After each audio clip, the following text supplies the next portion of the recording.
A blind sculptor created something that brought the entire world to a standstill. A masterpiece so exquisitely perfect that even the most seasoned critics struggle to articulate its brilliance. The paradox? He had never once sculpted a human face in his life, and he certainly never believed in God. This was a miracle of the Virgin Mary, one even he couldn't fully comprehend. But before we delve deeper into this incredible tale, take a moment to drop a comment below. Tell me where you're watching from and what time it is there right now. I'm genuinely curious to see how far the grace of the Virgin Mary's miracle can reach across the globe. You know that rare kind of artist everyone admire, but few truly grasp? Samuel Grant was precisely that man. At 46 years old, born completely blind, he had never gazed upon a face, distinguished a color, or witnessed a single sunset. Yet, he stood as one of Chicago's most revered sculptors. He en perceived the world with a depth that eyes could never achieve. When he touched an object, it wasn't merely texture, it was history, weight, temperature, even intention. Within the quiet solitude of his small studio, Samuel crafted abstract sculpture that gallery fiercely competed for form that resonated profoundly, curve that spoke directly to something deeper within the soul, without ever needing sight to be understood. How do you know when it's finished? Journalist would frequently inquire. When the hand stopped searching, he would invariably reply. Yet, beneath his public persona, Samuel carried a quiet truth known to few. He lived utterly alone, no family, very few friends, no one truly intimate. His studio was his sanctuary, the clay his soul, constant companion. And he had, or so he convinced himself, made peace with this solitude. Samuel was also an wavering atheist, not born of rebellion or angé at least, that is what he rationalized. He simply never believed. How could one place faith in something unseen, untouched, unproven? Science was his gospel, abstract form, his prayer. For decades, this philosophy had served him well, until that fateful March of 2024. The crisis arrived subtly, as the most profound struggle often do. His soul began to dwindle, not abruptly, but gradually. One challenging month bled into another, then another. The abstract art market, it seemed, had become oversaturated. People are seeking something different now, his gallery owner explained. Samuel tried to kill his anxiety. He had savings, a solid reputation.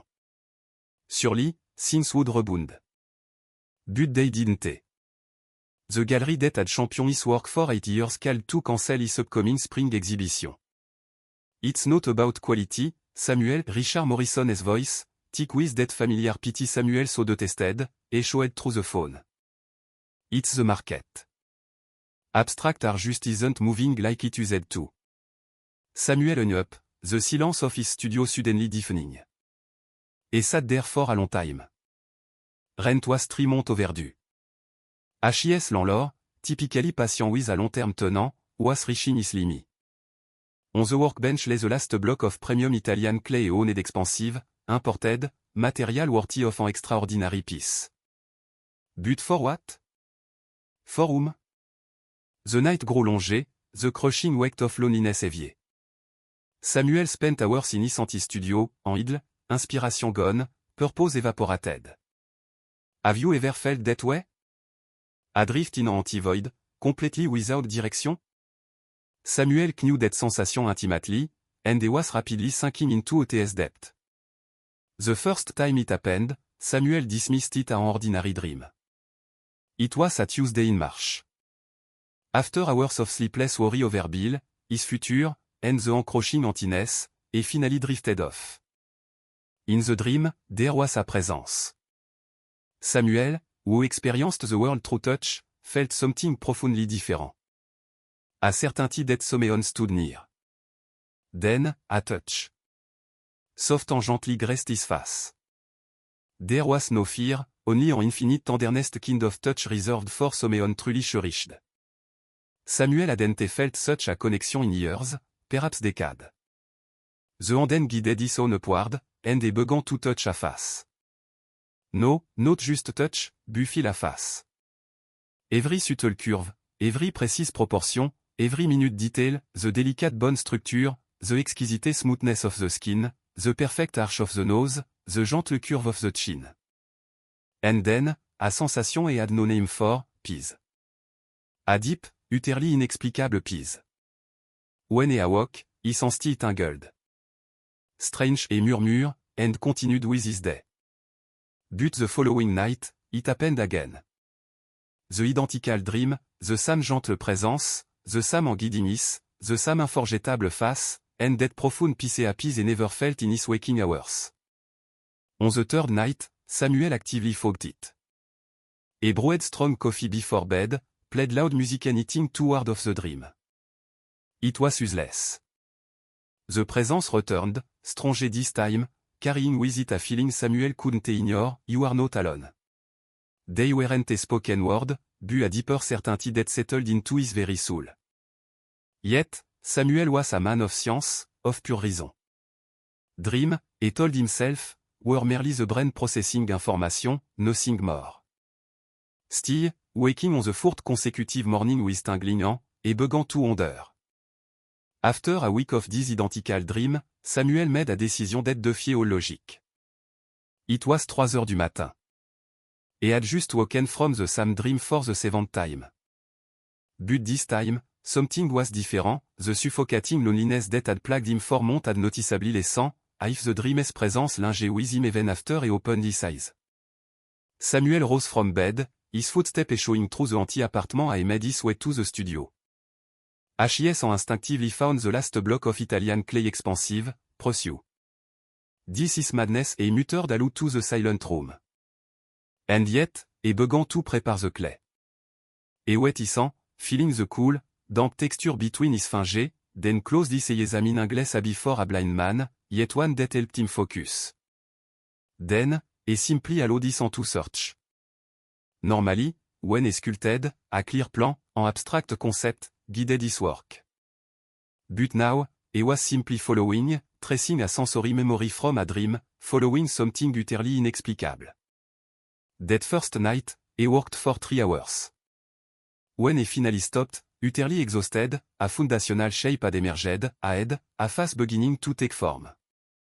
For 3 intense weeks, Samuel labored over the sculpture. But here was the most astonishing part, Samuel had never sculpted a human face before. He had attempted it, of course, but always failed. How could he possibly capture expression, emotion, the very essence of humanity, in something he only knew through fleeting touch and second description? Except now he sank new. Whenever he tried to consciously control the process, to analyze, to make logical decisions, he lost his way. The form would become leafless, directionless. But when he surrendered, when he allowed his hand to follow the sensory memory of that impossible dream, when he stopped thinking and simply felt perfection flowed. It was both terrifying and utterly wondrous. The proportion emerged flawlessly, without him knowing why. The expression was serene, without him having planned it. Every detail materialized effortlessly from his hand, as if it had always existed, merely waiting to be revealed. Samuel worked in absolute silence, no music, no distraction, just him, the clay, and that profound presence that now seemed to always be there, even in his waking hours. The loneliness that had tormented him for months had utterly vanished. He didn't understand how, he didn't understand why. But for the first time in years, Samuel no longer felt alone, and that realization fascinated him almost as much as it frightened him. It was a Friday night when Samuel applied the final, delicate touch. The studio was steeped in absolute silence, broken only by the soft rhythm of his breathing and the almost imperceptible whisper of his hand shaping the clay. He had spent the last 6 hours refining the ultimate details, the elegant fold of the mantle covering the sculpture's head, the subtle texture suggesting air beneath, the final nuanced adjustment to the expression. And then, it was done. Samuel knew it was done. HIS stopped adjusting. They simply ceased their work. He took a deep, shuddering breath, exhausted, trembling slightly either from physical fatigue or something far deeper, he couldn't say. HIS, still damp from the clay, rested on the workbench beside the finished piece. It's finished, he whispered. And then he did something and hadn't done through the entire arduous process. He ran over the completed sculpture from top to bottom, not with the intention to alter, but simply to fill. Et began at the crown, the head draped by UTS mantle.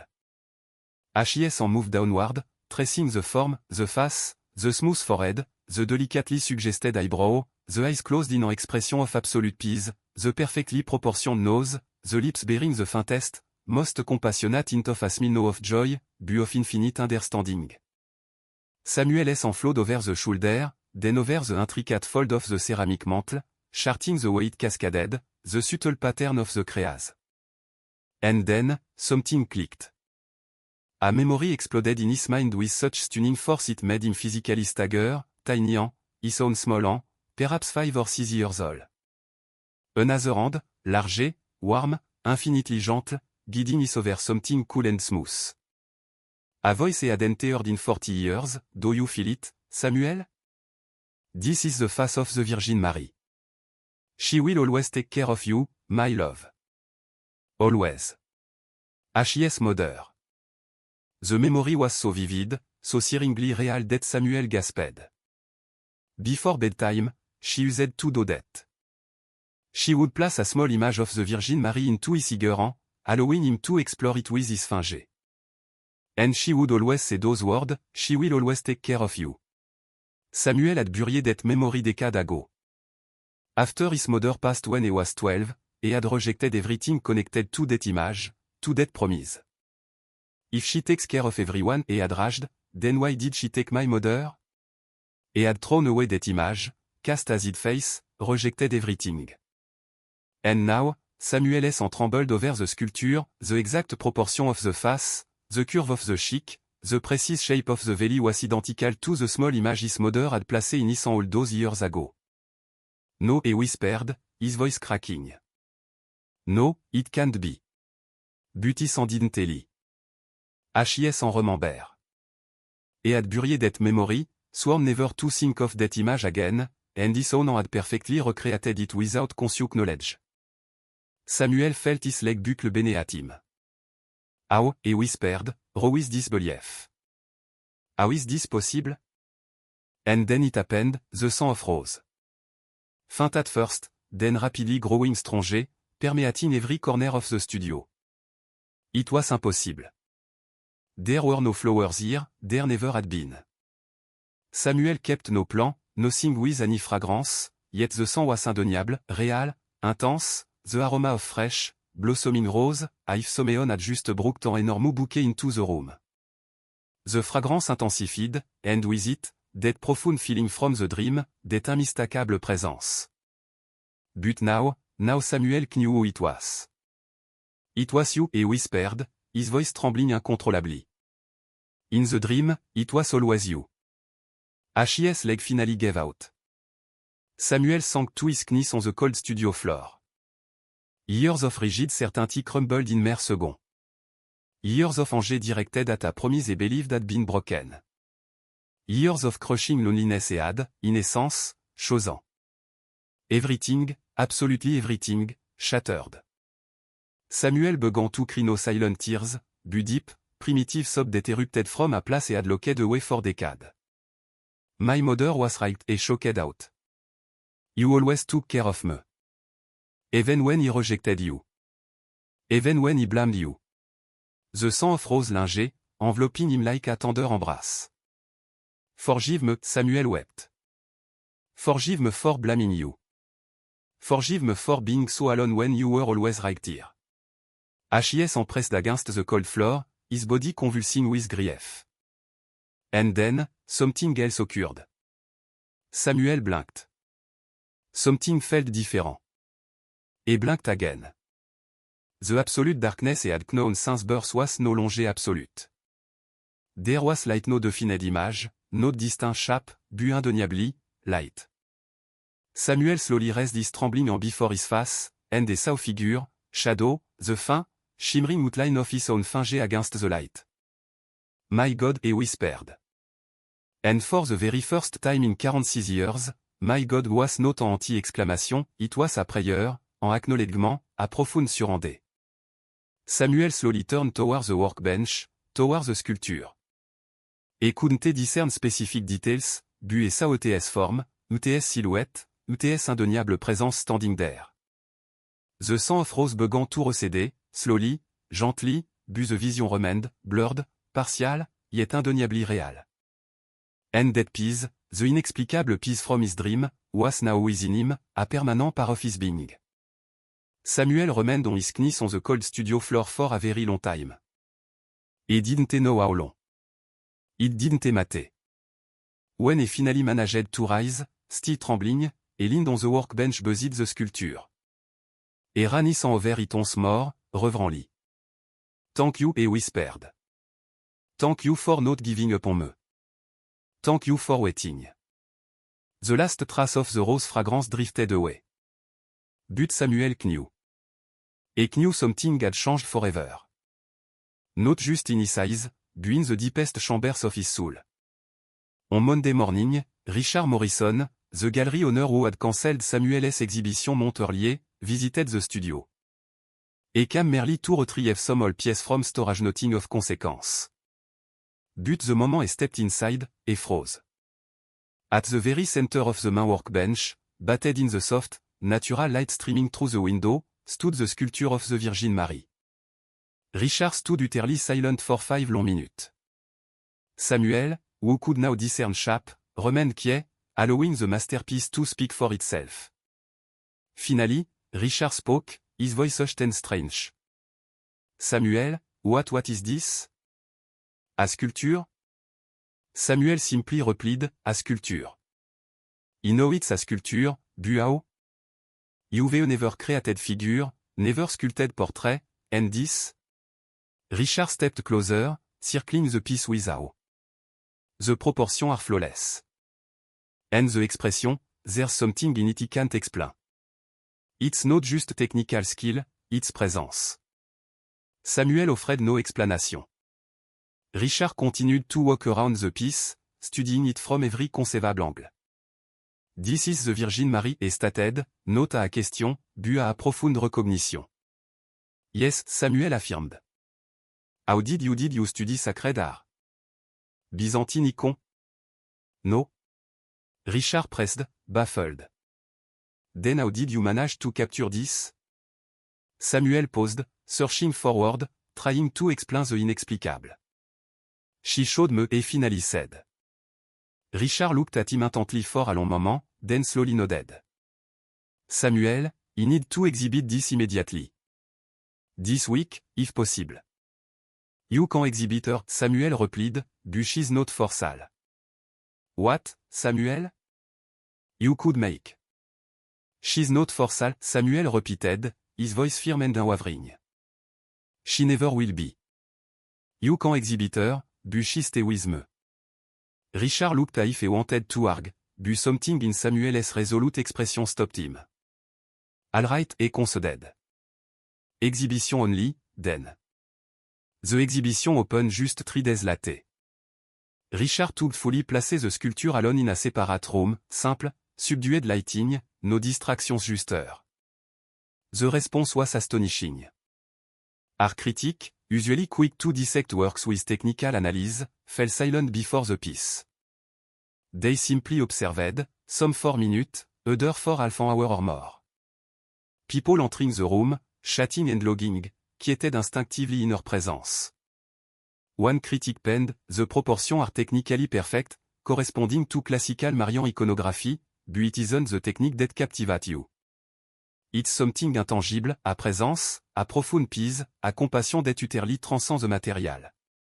Another wrote, in 30 years of analyzing art, I have never witnessed a piece affect observer in this way. It's not merely beautiful, it's transformative. Offer began to pour in, $10,000, $20,000, $50,000, even $80,000. Samuel steadfastly refused them all.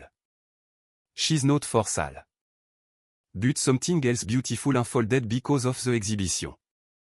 Commission began arriving, at church soft en image of St. Francis, a family requested a sculpture of Jesus Christ, another parish needed new station of the cross. Everyone wanted Samuel Grant to create for them. HIS Studio phone rend incessantly. Richard was ecstatic. Samuel, you've found your market, sacred art. It's absolutely perfect. But Samuel knew it wasn't about the market, nor was it about the money. It was about purpose. For the first time in 46 years, his art a meaning beyond personal expression. It transcended abstract form. Every piece now created would be a prayer, a testimony, a profound way to share what he had discovered in that cold studio on a March night. Samuel began accepting commission, but selectively only the ones he felt he should do. He couldn't articulate it better than that, he simply knew. And his vision continued to improve, slowly, gradually, over the course of weeks. It never became perfect, Samuel would never perceive the world as those with normal sight did. But he could distinguish shape, silhouette, light, and shadow. He could see enough to navigate his studio and apartment without his can. Doctors were baffled. People born blind don't develop sight at 46, they declared. Neurologically impossible. This simply shouldn't be happening. Yet, it was. Samuel didn't try to convince them, didn't attempt to prove anything, he simply accepted it as another layer of the miraculous. HIS financial life stabilized completely. The studio was secure, the bill paid. There was more than enough money not just to survive, but to live comfortably. Yet, Samuel discovered that material comfort mattered far less than he had once imagined. What truly mattered was waking each morning without detaching emptiness in his chest, working in his studio knowing he wasn't alone, creating art that held a meaning far beyond shape and texture. For the first time in decade, Samuel Grant knew profound peace. 6 months after that pivotal March night, Samuel's studio looked different. Still simple, still functional, but no longer empty. On the shelf stood several sculptures in various stages of completion, each one crafted with the same meticulous care, the same singular purpose, the same deep sense of connection. But at the very heart of the studio, on a specially designated pedestal, remained the original, the Virgin Mary that had transformed everything. Samuel never sold it, never even made a replica. That one was unique, utterly special, intouchable. Every night before closing his studio, he would pause before her. With his still limited vision, he saw her shape, the silhouette he sank knew so intimately, the presence that had never again allowed him to feel alone. Thank you, he would whisper, I had done every night for the past 6 months. Thank you, Virgin Mary, for showing me. He would run his hand gently over the sculpture, from the top of her head, down her serene face, over her flowing mantle. My mother was right, Samuel whispered softly.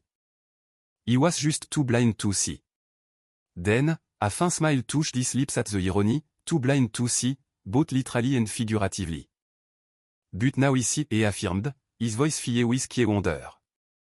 Samuel would turn off the lights, and I left, he would look back one last time.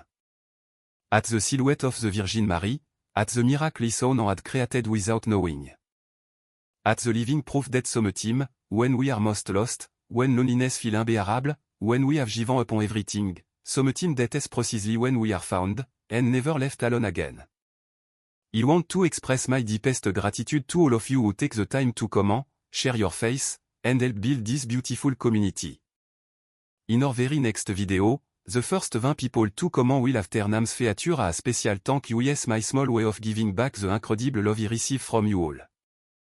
And listen, if you've made it this far, all the way to the end of Samuel's incredible story, do one thing for me, or write in the comments, Rose, the perfume that changed everything. I want to see just how many hearts this story has truly touched. And every time I read Rose in the comments, I'll know that one more person believe that the miracle of the Virgin Mary are still happening today. If this story resonated with your heart, please subscribe to the channel and turn on the notification bell. Share this video with someone you know who need to renew their hope today. May the Virgin Mary continue to bless and protect you and your family. Amen.